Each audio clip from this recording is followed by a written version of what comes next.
G'day everyone, it's Angelo Remora here, your favorite Australian and the real estate dingo, and today we're bringing you the top 3 hidden costs of owning a rental property.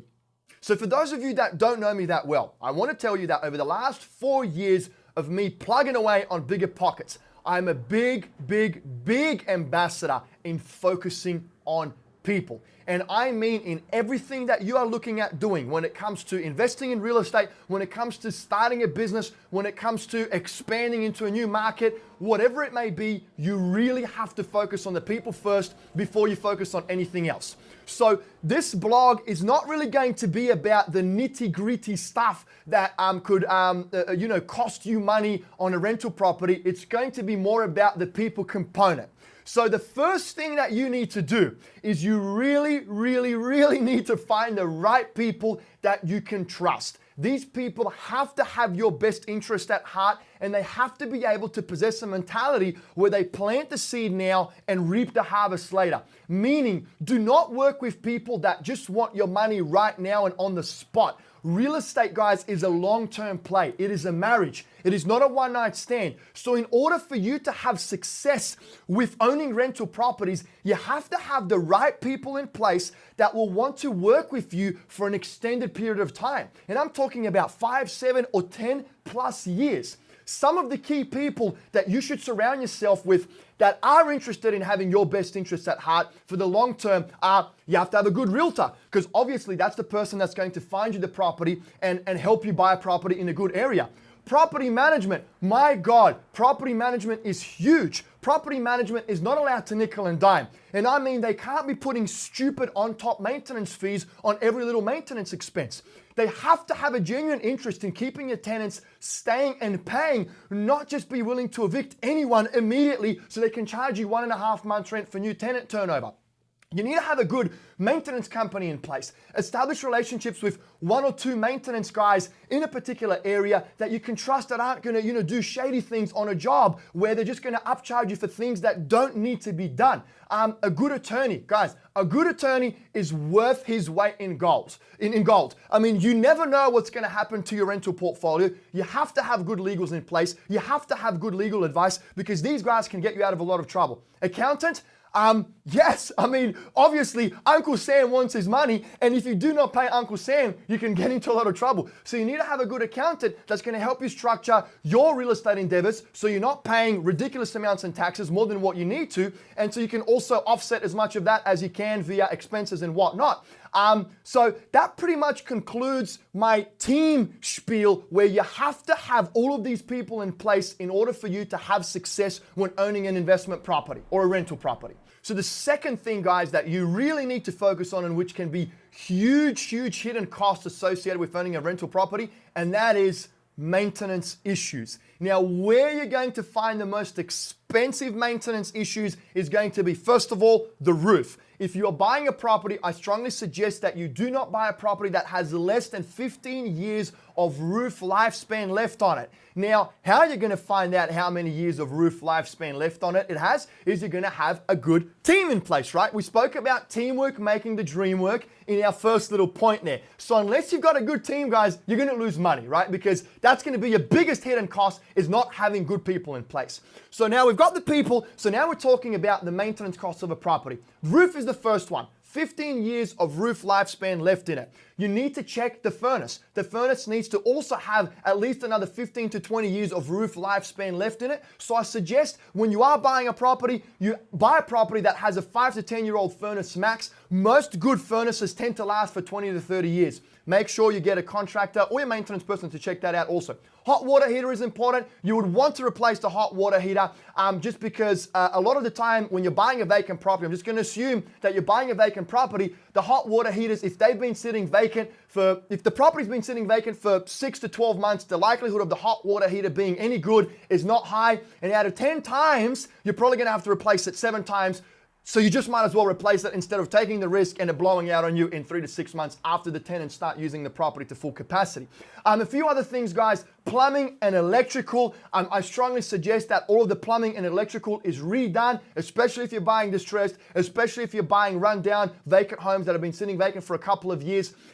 These are some of the main issues that will pop up. Leaking toilets, clogged toilets, leaking pipes, little miscellaneous electrical issues with the switches, with the lights. I mean, just jibber jabber, miscellaneous things like that. So let me recap. Maintenance issues are the second biggest hidden cost of owning a rental property. Roof number one, you don't want any roof leaks. Furnace number two, you don't want your furnace blowing out. Your hot water heater, replace it. It most likely needs to be replaced. And plumbing and electrical, make sure that that is all looked into, that it's good, that it's working. And if it has to all be replaced and redone, do it. Just make sure that if you're doing all of these things, you are really, really buying that property at a great price where the numbers will make sense and you're not going to be spending too much on rehab and then, of course, being over budget. So that's the second thing, guys. And the last but not least thing is, guys, we're going back to the people factor, and that is tenants.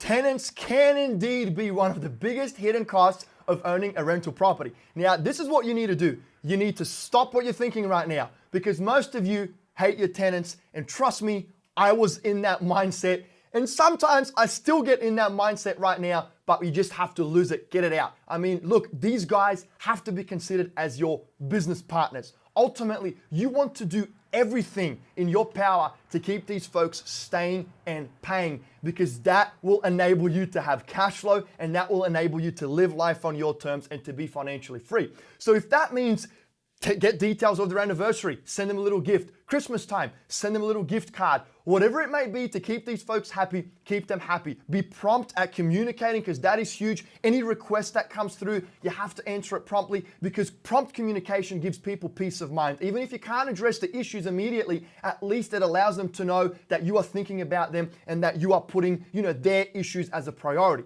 Now, screening tenants, let me touch on that. The three things that, in my opinion, that you guys should do is, number one, you need to do a background check. You need to make sure that there aren't any felonies or any criminal convictions there. Now, if there is any kind of criminal activity that goes back 5 or 10 years, work with these folks, because it doesn't necessarily mean they're bad people. Do not crucify someone because of a mistake they made 10 years ago. We all make mistakes. You make mistakes. I make mistakes every single day. Some of us just don't get caught for them, okay? So do not crucify them. See how you can work with them. If you feel comfortable proceeding, maybe ask for 3 months in advance. Maybe ask for 1 month down, last month down, and 1 month in advance. Ask for a larger deposit. Whatever it may be, see if you can work out a deal. Second thing is, guys, eviction history. You have to check for an eviction history. If there is any kind of eviction on their record, that is a no-go in my eyes, and that is something that I've instructed in my property management. If anyone has an eviction on their record, the chances of us proceeding are 90% likely that we will not. Now, we have had a few instances in the past where the eviction on the record was not a genuine one, just because of the court filing the paperwork. They already moved out, they already paid their landlord, but it somehow just continued to file through as an eviction. We did our research, it wasn't a genuine eviction, and then we decided to rent to those folks. And guys, the last but not least thing that you need to check is income verification. You will want your tenants to have 3 times the monthly rent in order to justify renting that property and to have enough of a buffer there where they can afford to pay the rent, okay? So guys, tenants are your best friends. I know you hate hearing this, but you have to consider it in that way. I always say this, guys. Business is easy. People make it difficult. That's why, I'm a big believer in the people factor. You have to focus on the people in everything you do. And I want to end with this. Something that I always want you to do is you have to underestimate your income and overestimate your expenses. You also have to look at things from an absolute worst case scenario, from a people factor, from a maintenance aspect, from tenanting the property to that particular individual. I mean, put yourself in a dark hole, in a dark room, just make it the absolute worst you could possibly make it. And if you can find light in that situation and it all just seems to make sense, where you really believe that the risk will be much lower than what the reward can offer, then I suggest you proceed. So let me go back. Let me backtrack on what we said. We spoke about finding the right people, because having the wrong people is a huge hidden cost. It will cost you an absolute fortune. It cost me hundreds of thousands of dollars when I first started because I had the wrong people. Second, maintenance. If you can't renovate these properties to a good standard or a good enough standard, or if you can't buy a property that doesn't have the things we mentioned in place with the roof lifespan, the furnace, the hot water heater, the electrical, the plumbing, you are going to have a lot of headaches and a lot of heartache. And then your tenants won't be happy, which puts me on to the third thing, your tenants. Make sure that you look after these people. You have to befriend them. They have to be your friends. They're your business partners, guys. If they pay and stay, you make a ton of money. And once again, underestimate your expenses. Underestimate your income, overestimate your expenses. Put yourself in the worst possible scenario, and if it all looks decent and you find potential that it will all work out, then I suggest you proceed with the investment. Okay, so there's my video blog for today. I hope you enjoyed it. I would love to hear from you. Comment below. Let's get a little bit of a comment exchange going there. Bring the heat. I'm happy to take on the heat, guys. Give it all to me. That's it. Once again, I'm Angelo Remora. I'm your favorite Australian and the real estate dingo. You guys have a great day.